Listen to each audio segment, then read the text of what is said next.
그날은 정말 아무렇지 않은 하루였습니다. 평소처럼 마트에 가서 두부, 달걀, 그리고 아들이 좋아하는 참치캔을 장바구니에 담고 돌아오던 길이었죠.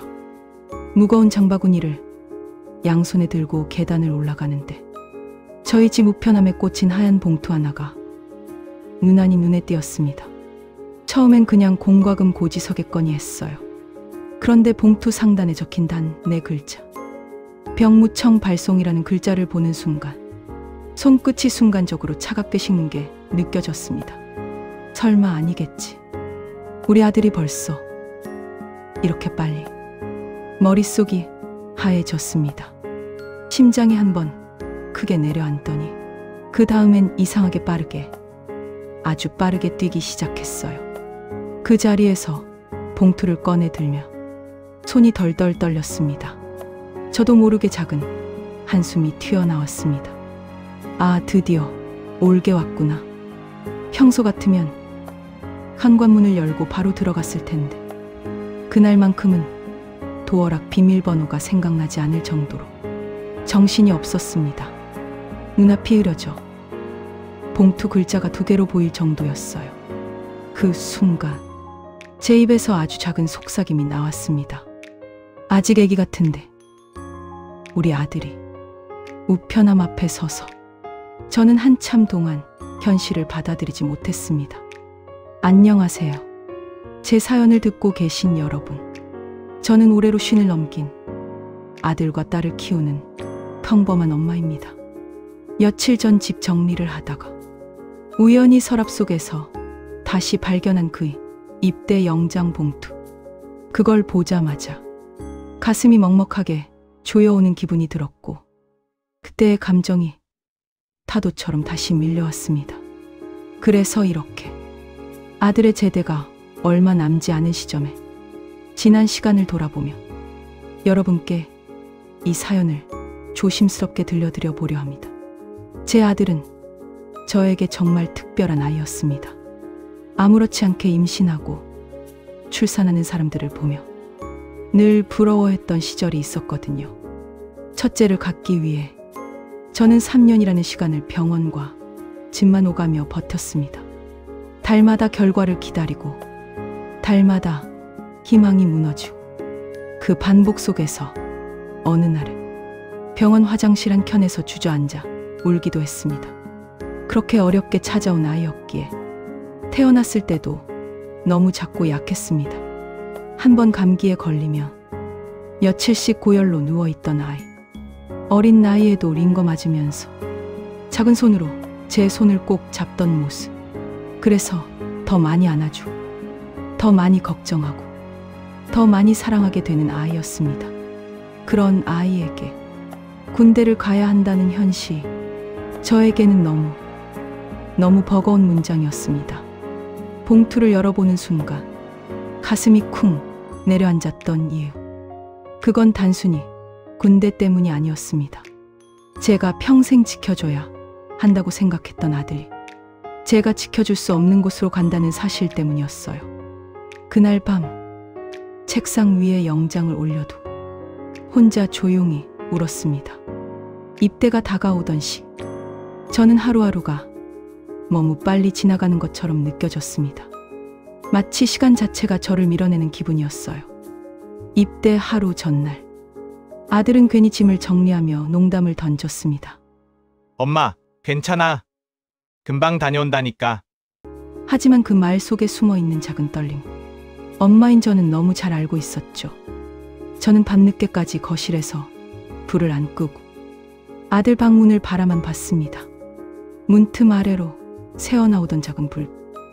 그리고 그 안에서 혼자 조용히 앉아있는 아들 그림자. 저는 조용히 문틈에 이마를 대고 속으로 이렇게 말했습니다. 우리 아들 겁나지? 근데 애써 참는 거지. 엄마는 내가 얼마나 용기 있는 사람인지 알아. 눈물이 뚝뚝 떨어져 바닥에 작은 물방울 자국이 생겨도 아들 앞에서는 티를 낼 수가 없었습니다. 그날 밤 저는 거의 한숨도 못 잤습니다. 입대식 날 이른 아침 바람은 유난히 차갑고 날카로웠습니다. 아들은 짧은 머리에 유난히 추워 보였습니다. 어색한 몸짓으로 제 앞에 섰습니다. 그 모습을 본 순간 아이가 아니라 남자가 됐구나. 그 생각이 들어 괜히 서운함과 기특함이 동시에 밀려왔습니다. 부대 앞에서 대기하던 버스. 평소보다 천천히 움직이는 것처럼 보였습니다. 아들이 마지막으로 제 손을 꼭 잡고 말했습니다. 엄마, 울지 마. 나 잘할게. 그 말을 들으니 정작 저는 아무 말도 할 수 없었어요. 입술을 깨물어가며 울음만 겨우 참았습니다. 버스가 출발하자 아들의 얼굴이 창문 너머로 점점 멀어지고 그때 참았던 눈물이 한 번에 쏟아졌습니다.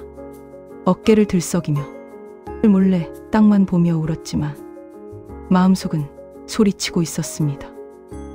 아들아, 엄마는 내가 너무 걱정돼. 근데 또 너무 자랑스러워. 아들이 군대에 있는 동안 저는 매일매일 아이의 하루가 궁금했습니다. 아침 일찍 눈을 뜨면 지금쯤 기상 나팔이 울린 건가? 비 오는 날이면 오늘 훈련은 없겠지. 안 다치겠지. 저는 하루 종일 아들 생각을 하고 있었습니다. 휴대폰 알람이 울릴 때마다 혹시 아들이 보낸 메시지 아닐까 하고 가슴이 먼저 뛰었습니다. 그리고 어느 날 받은 짧은 전화. 군대 특유의 소리가 섞여 있는 그 목소리. 엄마, 나 잘 지내. 밥도 잘 먹고. 그 말 한마디. 저에게는 세상에서 가장 큰 위로였습니다. 하지만 전화를 끊고 나면 저는 사람들 몰래 방으로 들어가 조용히 울었습니다. 아들은 괜찮다지만 어머니 마음은 늘 불안하고 늘 아프고 늘 텅 빈 자리 하나를 안고 살아가는 기분이거든요. 그런 아들이 이제 제대를 앞두고 있습니다. 얼마 전 짧게 휴가를 나왔는데 현관에 들어오는 순간 저는 이 아이가 정말 우리 아들 맞나 싶을 정도로 놀랐습니다. 말투도 자세도 눈빛 모두 달라져 있었습니다. 그 어려서 늘 병치레하던 아이가 이젠 누구보다 단단해져 있었어요. 저녁을 먹으며 아들이 말했습니다. 엄마, 군대가 힘들기도 했는데 돌아보면 잘 견뎠던 것 같아. 나도 내가 이런 사람인지 몰랐어. 그 말을 듣는데 가슴 속 깊은 곳에서 뜨겁게 올라오는 게 있었습니다. 아이를 지켜주지 못해 마음 아팠던 시간들. 그 아이가 혼자서 버티고 혼자서 강해져 돌아온 모습. 그 모든 순간이 스쳐 지나가며 참말로 표현할 수 없는 감정이었습니다. 라디오를 듣고 계신 여러분, 아마 많은 부모님들이 저와 같은 마음을 겪어보셨을 겁니다. 자식이 힘든 곳에 가 있으면 대신 아파주고 싶고 대신 울어주고 싶고 대신 띄워주고 싶습니다. 하지만 시간이 흘러보니 저는 깨달았습니다. 아이들은 부모가 생각하는 것보다 훨씬 강하고 자신이 생각하는 것보다 훨씬 큰 사람이란 거려. 이제 곧 제대를 앞두고 있는 아들에게 이 말을 꼭 전하고 싶습니다. 우리 아들, 정말 고생 많았다. 너는 엄마의 자랑이야.